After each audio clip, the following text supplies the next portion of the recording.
ಸ್ನೇಹಿತರೆ, ಮೀಡಿಯಾ ಮಾಸ್ಟರ್ಸ್ಗೆ ಸ್ವಾಗತ ಸುಸ್ವಾಗತ. ಗೆಳೆಯರೆ, ನಮ್ಮ ಇಡೀ ದೇಹವನ್ನು ಕಂಟ್ರೋಲ್ ಮಾಡೋದು ನಮ್ಮ ಮೆದುಳು. ನಾವೊಂದು ವಿಷಯಕ್ಕೆ ರಿಯಾಕ್ಟ್ ಮಾಡೋದಕ್ಕೆ, ಒಂದು ಕೆಲಸವನ್ನು ಮಾಡೋದಕ್ಕೆ, ಏನನ್ನೋ ನೆನಪಿಸ್ಕೊಳ್ಳೋದಕ್ಕೆ, ಏನನ್ನಾದರೂ ಕಲಿಯೋದಕ್ಕೆ, ಏನನ್ನಾದರೂ ಮರೆಯೋದಕ್ಕೆ, ಓದೋದಕ್ಕೆ, ಬರೆಯೋದಕ್ಕೆ, ಹೀಗೆ ಪ್ರತಿಯೊಂದಕ್ಕೂ ಸಹಾಯ ಮಾಡೋದು ನಮ್ಮ ಬ್ರೈನು. ನಮ್ಮ ಮೆದುಳು ಎಷ್ಟು ಚುರುಕಾಗಿ ವರ್ತಿಸುತ್ತೆ ಅಂದರೆ, ಕೆಲವೊಮ್ಮೆ ನಾವು ಇನ್ನಿತರ ಪ್ರಾಣಿಗಳಿಗಿಂತ ಬೇಗ ರಿಯಾಕ್ಟ್ ಮಾಡ್ತೀವಿ. ಅಷ್ಟೇ ಅಲ್ಲದೆ ನಮಗೆ ತಪ್ಪು ಯಾವುದು, ಸರಿ ಯಾವುದು, ನೋವು ಯಾವುದು, ದುಃಖ ಯಾವುದು, ಸಂತೋಷ ಯಾವುದು, ಹೀಗೆ ಪ್ರತಿಯೊಂದು ಗೊತ್ತಾಗೋದಕ್ಕೆ ಕಾರಣ ನಮ್ಮ ಬ್ರೈನು. ನಮ್ಮ ಇಡೀ ದೇಹ ಮೆದುಳಿನ ಜೊತೆ ಕನೆಕ್ಟ್ ಆಗಿರುತ್ತೆ. ಕಾಲಿನ ಬೆರಳಲ್ಲಿ ಏನಾದರೂ ಆದರೂ ಕೂಡ ಅದು ತಕ್ಷಣ ಗೊತ್ತಾಗೋದು ಮೆದುಳಿಗೇನೆ. ಮೆದುಳು ಕೆಲಸ ಮಾಡೋದು ನಿಲ್ಲಿಸಿದ್ರೆ ಅಲ್ಲಿಗೆ ಮನುಷ್ಯನ ದೇಹ ಕೂಡ ತನ್ನ ಕೆಲಸವನ್ನು ನಿಲ್ಲಿಸಿಬಿಡುತ್ತೆ. ಇಷ್ಟು ಮುಖ್ಯವಾಗಿರುವ ನಮ್ಮ ಬ್ರೈನಿನ ಜೊತೆ ಸಂಪರ್ಕ ಇಲ್ಲದೆ, ಅದರ ಆದೇಶದ ಅಗತ್ಯ ಇಲ್ಲದೆ ನಮ್ಮ ದೇಹದಲ್ಲಿ ಯಾವುದಾದ್ರೂ ಅಂಗ ಕೆಲಸ ಮಾಡೋದಕ್ಕೆ ಸಾಧ್ಯನಾ?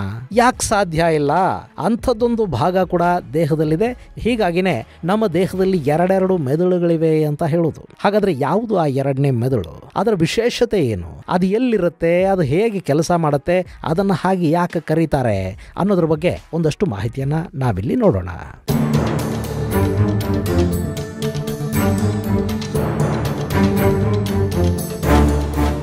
ಗೆಳೆಯರೆ, ಸಾಮಾನ್ಯವಾಗಿ ಜನ ಜಗಳ ಮಾಡ್ಕೊಳ್ಳುವಾಗ, ಬೇರೆ ಯಾರಿಗೋ ಚಾಲೆಂಜ್ ಮಾಡುವಾಗ, ನಿನಗೆ ಗಟ್ಸಿದ್ರೆ ಮುಟ್ಟು ನೋಡೋಣ, ನಿನಗೆ ಗಟ್ಸಿದ್ರೆ ಮಾಡು ನೋಡೋಣ ಅಂತ ಹೇಳ್ತಾ ಇರ್ತಾರೆ. ಅದನ್ನು ನೀವು ಕೇಳಿಸ್ಕೊಂಡಿರ್ತೀರಿ. ಇಲ್ಲಿ ಗಟ್ಸ್ ಅಂದ್ರೆ ದಮ್ಮು, ತಾಕತ್ತು ಅಂತ ಅನ್ನೋ ಅರ್ಥದಲ್ಲಿ ಅವರು ಹೇಳ್ತಾರೆ. ಆದರೆ ಗಟ್ ಅಂದ್ರೆ ನಮ್ಮ ದೇಹದ ಜೀರ್ಣಾಂಗ ವ್ಯವಸ್ಥೆಯ ಒಂದು ಭಾಗ. ಇದು ಸರಿಯಾಗಿ ಕೆಲಸ ಮಾಡಿದ್ದೇ ಆದರೆ ನಮ್ಮ ದೇಹ ತುಂಬ ಚೆನ್ನಾಗಿರುತ್ತೆ. ಒಂದು ವೇಳೆ ಆ ವ್ಯವಸ್ಥೆಯಲ್ಲಿ ಏನಾದರೂ ಸ್ವಲ್ಪ ಹೆಚ್ಚು ಕಡಿಮೆ ಆದರೆ ಅದರಿಂದ ನಮ್ಮ ದೇಹದ ಮೇಲೆ ದೊಡ್ಡ ಪರಿಣಾಮ ಉಂಟಾಗೋದಕ್ಕೆ, ಬದಲಾವಣೆಗಳಾಗೋದಕ್ಕೆ ಶುರು ಆಗುತ್ತೆ. ಗಟ್ ಸಿಸ್ಟಮ್ ಅಂದ್ರೆ ಗ್ಯಾಸ್ಟ್ರೋ ಇಂಟೆಸ್ಟೈನಲ್ GI ಸಿಸ್ಟಮ್ ಅಂತ. ಈ ವ್ಯವಸ್ಥೆ GI ಟ್ರ್ಯಾಕ್ಟ್ ಸೇರಿದ ಹಾಗೆ ಜೀರ್ಣಕ್ರಿಯೆಯಲ್ಲಿ ಭಾಗಿಯಾಗುವ ಬಾಯಿ, ಅನ್ನನಾಳ, ಜಠರ, ಸಣ್ಣ ಕರಳು, ದೊಡ್ಡ ಕರಳು ಹಾಗೂ ಗುದದ್ವಾರಗಳನ್ನು ಒಳಗೊಂಡ ಒಂದು ವ್ಯವಸ್ಥೆ. ನಾವು ತಿಂದ ಆಹಾರವನ್ನು ಸಂಪೂರ್ಣವಾಗಿ ಪಚನಗೊಳಿಸೋದು, ಆ ಆಹಾರದಲ್ಲಿನ ದೇಹಕ್ಕೆ ಬೇಕಾದ ಪೌಷ್ಟಿಕಾಂಶಗಳನ್ನು ಹೀರಿಕೊಳ್ಳೋದು ಹಾಗೂ ದೇಹಕ್ಕೆ ಬೇಡವಾದ ವಸ್ತುಗಳನ್ನು ದೇಹದಿಂದ ಹೊರಹಾಕುವ ಕೆಲಸದವರೆಗೆ ಎಲ್ಲವೂ ಕೂಡ ಗಟ್ ಸಿಸ್ಟಮ್ನ ಜವಾಬ್ದಾರಿ. ಇದಿಷ್ಟೇ ಗಟ್ ಸಿಸ್ಟಮ್ನ ಕೆಲಸ ಅಂದ್ಕೊಂಡಿದ್ದ ವಿಜ್ಞಾನಿಗಳಿಗೆ ಇದರ ಬಗ್ಗೆ ಅಧ್ಯಯನ ಮಾಡ್ತಾ ಅನೇಕ ಅಚ್ಚರಿಯ ಅಂಶಗಳು ಗೊತ್ತಾಗ್ತಾ ಹೋದವು.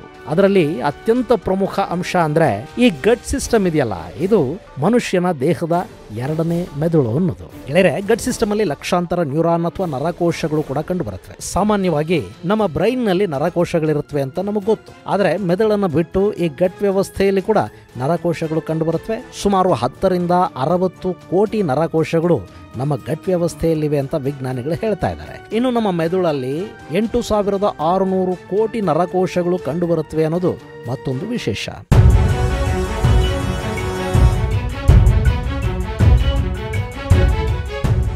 ಇಲ್ಲಿ ಮೆದುಳಲ್ಲಿರುವಷ್ಟು ನರಕೋಶಗಳು ಗಟ್ಟಲ್ಲಿ ಇಲ್ಲದೆ ಇರಬಹುದು. ಆದರೂ ನಮ್ಮ ದೇಹದಲ್ಲಿ ಮೆದುಳನ್ನು ಬಿಟ್ಟರೆ ಕೋಟ್ಯಂತರ ನರಕೋಶಗಳನ್ನು ಒಳಗೊಂಡ ಎರಡನೇ ಪ್ರದೇಶ ಅಂದರೆ ಅದು ಈ ಗಟ್ ಸಿಸ್ಟಮ್. ಇನ್ನು ಗಟ್ ಸಿಸ್ಟಮ್ ಅಲ್ಲಿ 5% ನರಕೋಶಗಳು ಪ್ರತಿದಿನ ಹುಟ್ಟುತ್ತವೆ ಹಾಗೂ ಸಾಯುತ್ತವೆ. ಸೊ ನಮ್ಮ ಜೀರ್ಣ ವ್ಯವಸ್ಥೆಯ ಒಳಗೆ ಪ್ರತಿದಿನ ಕೋಟ್ಯಂತರ ಹೊಸ ನರಕೋಶಗಳು ಹುಟ್ಟಿ ಸಾಯ್ತಾ ಇರುತ್ತವೆ. ಹೀಗಾಗಿನೇ ಇದನ್ನು ಮನುಷ್ಯನ ದೇಹದ ಎರಡನೇ ಮೆದುಳು ಅಂತ ಕರೆಯೋದು. ಇದನ್ನು ವೈಜ್ಞಾನಿಕವಾಗಿ ಎಂಟರಿಕ್ ನರ್ವಸ್ ಸಿಸ್ಟಮ್ ಅಂತ ಕರೀತಾರೆ.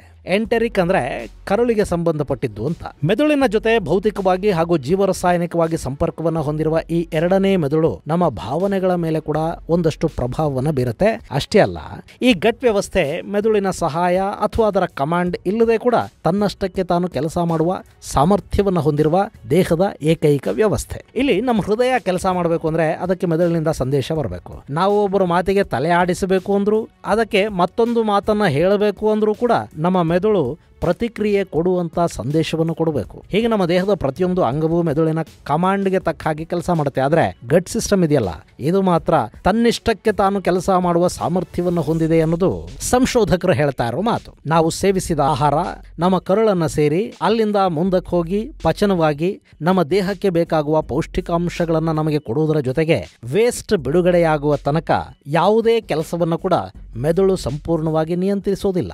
ಇದೆಲ್ಲವನ್ನು ಕೂಡ ಎಂಟರಿಕ್ ನರ್ವಸ್ ಸಿಸ್ಟಮ್ ENS ನೋಡಿಕೊಳ್ಳುತ್ತೆ.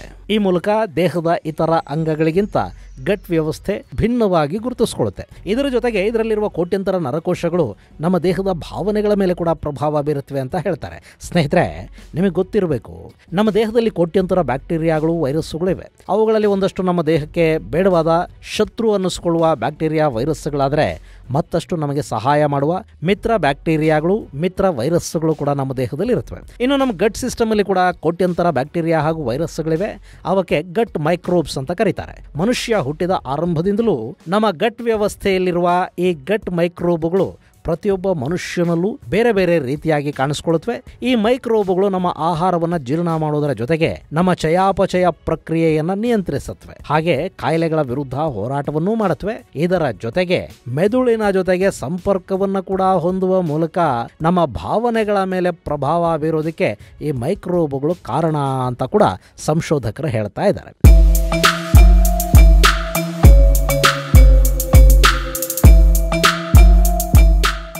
ಹೌದು, ಈ ಮೈಕ್ರೋಬ್ಗಳು ಜೀರ್ಣಕ್ರಿಯೆಯನ್ನು ನೋಡಿಕೊಳ್ಳೋದರ ಜೊತೆಗೆ ದೇಹದ ಒಂದು ಭಾಗದಿಂದ ಮತ್ತೊಂದು ಭಾಗಕ್ಕೆ ಸಂದೇಶವನ್ನು ಸಾಗಿಸುವ ನ್ಯೂರೋ ಟ್ರಾನ್ಸ್ಮಿಟರ್ಗಳನ್ನು ಬಿಡುಗಡೆ ಮಾಡುತ್ತವೆ. ಈ ನ್ಯೂರೋ ಟ್ರಾನ್ಸ್ಮಿಟರ್ಸ್ ವೇಗಸ್ ಅನ್ನೋ ನರದ ಮೂಲಕ ಮೆದುಳು ಹಾಗೂ ಗಟ್ ವ್ಯವಸ್ಥೆಯ ನಡುವೆ ಸಂಪರ್ಕವನ್ನು ಬೆಸೆಯುತ್ತವೆ.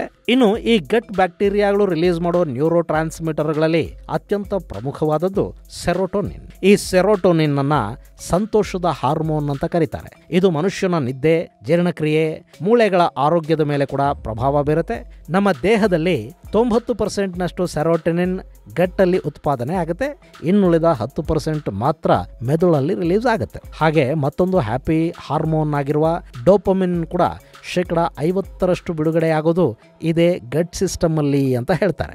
ಸೊ ಯಾವಾಗ ನಾವು ಇಷ್ಟಪಡುವ ಆಹಾರವನ್ನು ಸೇವನೆ ಮಾಡ್ತೀವೋ, ಯಾವಾಗ ಹೊಟ್ಟೆ ತುಂಬ ನಮ್ಗೆ ಇಷ್ಟ ಆಗಿದ್ದನ್ನು ತಿಂತೀವೋ, ಆಗ ಜೀರ್ಣಕ್ರಿಯೆಯ ಜೊತೆಗೆ ಈ ಸೆರೋಟೋನಿನ್ ಹಾಗೂ ಡೋಪಮಿನ್ಗಳು ಕೂಡ ರಿಲೀಸ್ ಆಗುತ್ತವೆ. ಇವು ನಮ್ಮ ಮೆದುಳನ್ನು ತಲುಪಿದಾಗ ನಮಗೆ ಖುಷಿ, ಸಮಾಧಾನ, ಒಂಥರ ನಿದ್ದೆ ಬರುವುದು ಇದೆಲ್ಲ ಶುರುವಾಗುತ್ತೆ.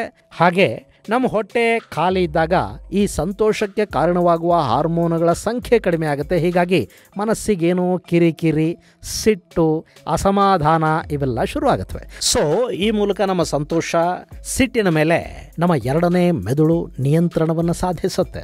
ಇನ್ನು ಕೆಲವೊಂದು ಸಂದರ್ಭಗಳಲ್ಲಿ ನಮ್ಗೆ ಹೊಟ್ಟೆಯಲ್ಲಿ ಸಂಕಟವಾಗೋದು ಅಥವಾ ಏನೋ ಒಂಥರ ತಳಮಳ ಅನ್ಸೋದಿದೆಯಲ್ಲ, ಇದು ಯಾಕಾಗತ್ತೆ?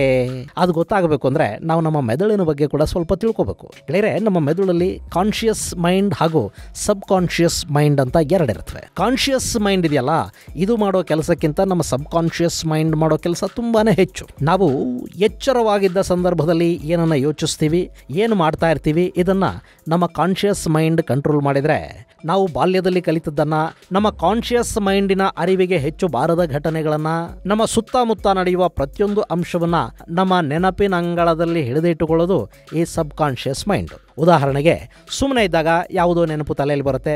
ಕೆಲವೊಮ್ಮೆ ನಾವು ನಿದ್ರೆ ಮಾಡ್ತಾ ಇದ್ದಾಗ ನಮಗೆ ಏನೇನೋ ಕನಸುಗಳು ಬರ್ತಾ ಇರ್ತವೆ. ಕೆಲವರು ಸುಮ್ಮನೆ ನಗುತ್ತಾ ಇರ್ತಾರೆ. ಇದೆಲ್ಲ ಕೂಡ ನಮ್ಮ ಸಬ್ ಕಾನ್ಷಿಯಸ್ ಮೈಂಡಿನ ಕೆಲಸ.